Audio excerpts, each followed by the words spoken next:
Assalamualaikum dan salam sejahtera. Kisah ini saya rekam pagi tadi di terminal bus Tawau Keke.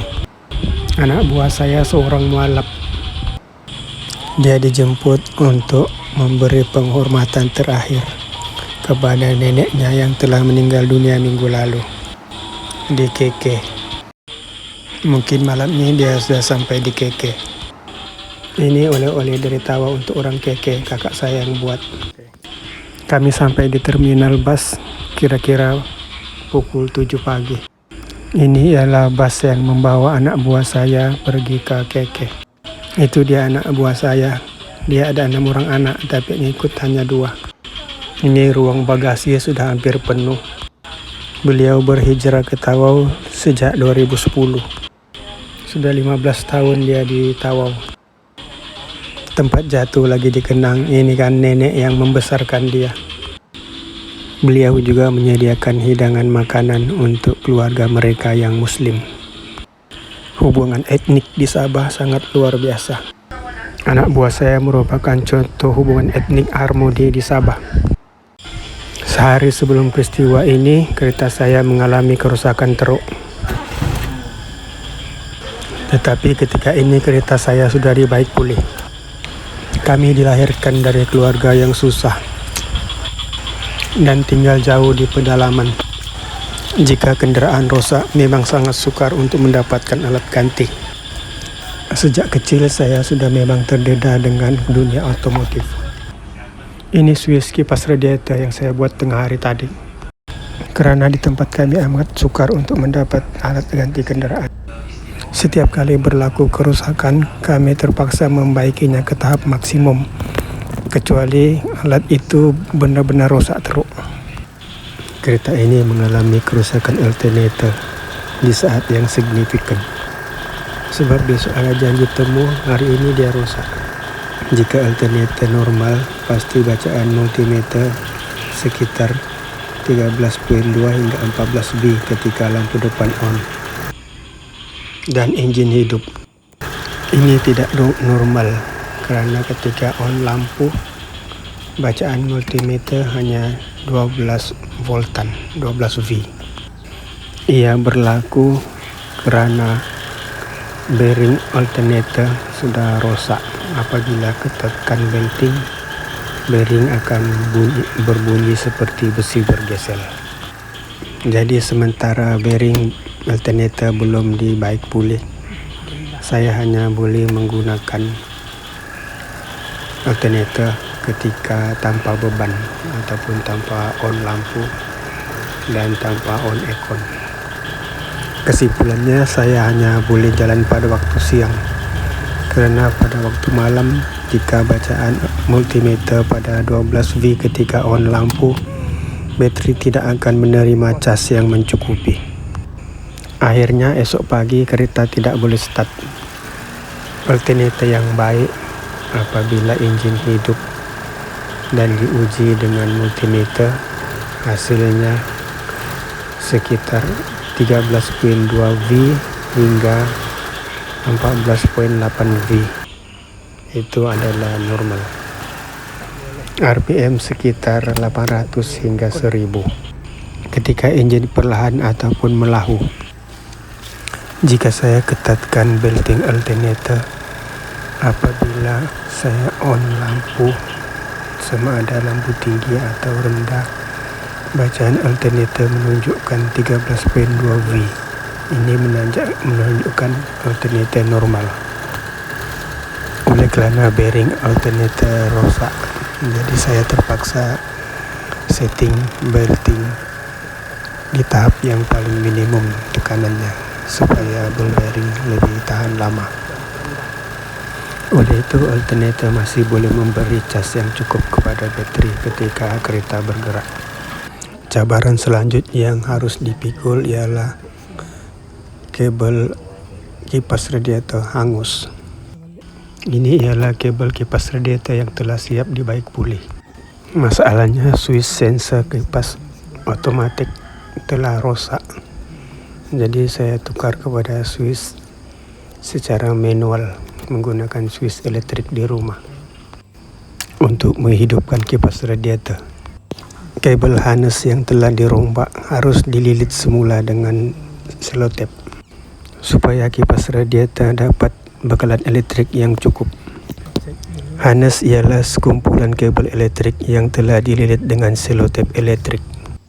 Sebelum sambungan wayar kipas radiator disalut dengan selotep elektrik, semak dulu arah pusingan kipas. Jika angin bertiup ke arah enjin, bermakna pusingan kipas radiator adalah betul. Kerana saya ada pengalaman sebelum ini menyambung wayar kipas radiator, arah pusingan kipas terbalik. Kesannya suhu enjin tidak konsisten. Setelah ujian kipas radiator berpusing ke arah yang betul, barulah sambungan wayar diikat dengan selotip elektrik dengan kemas. Ini adalah kabel Swiss untuk kipas radiator yang saya sambungkan dari dashboard ke radiator. Panjangnya kurang daripada 2 meter, kerana jika lebih, dia berpotensi akan rusak. Sambungan wayar wajib ketat. Jika longgar, akan keluar percikan api ketika arus elektrik mengalir, dan di situ puncanya aliran elektrik terganggu. Saya memastikan kabel kipas radiator mendapat laluan yang selamat daripada haba panas ketika enjin dihidupkan. Kabel yang digunakan mestilah sesuai. Jika tidak, kabel akan menjadi agar-agar kerana arus elektrik untuk kipas radiator agak besar. Saya gunakan kabel yang boleh menampung beban welding. Ini ialah sambungan wayar dari kipas radiator. Di sini sambungan wayar sempurna kerana tiada masalah hangus, dan sambungan wayar dibalut dengan selotip elektrik dengan begitu kemas. Ini Swiss kipas radiator dari dashboard. Sebelum dipasang, kita harus uji dulu sambungan wayar sama ada ketat ataupun longgar. Kita set multimeter kepada skala ohm. Tapi dalam video ini saya menggunakan skala CUF. Tapi pergerakan jarum multimeter mirip dengan CUF dan ohm. Jika dengan ohm, jarum multimeter bergerak ke kosong, maksudnya sambungan ketat. Jika jarum multimeter bergetar-getar, maksudnya sambungan longgar. Pergerakan sama, tapi skala CUF tidak boleh digunakan. Sambungan wayar hanya sesuai diuji dengan ohm. Di sini saya menggunakan skala CUF hanya sebagai menunjukkan jarum meter itu bergerak. Kerana skala ohms pada multimeter ini telah rosak, hujung wayar saya sambungkan kepada probe merah dan probe hitam. Ini probe merah dan hitam. Ini hujung wayar kipas radiator yang disambungkan ke Swiss. Ini Swiss elektrik di rumah. Saya gunakan untuk Swiss kipas radiator di dalam kereta buat sementara. Sebelum Swiss kipas sensor yang betul dipasang ke radiator, kabel kita masukkan dari lubang khas yang saya buat dengan gerudi pada dashboard. Di sinilah saya nampak kabel hangus, punca kipas radiator berpusing tidak sempurna.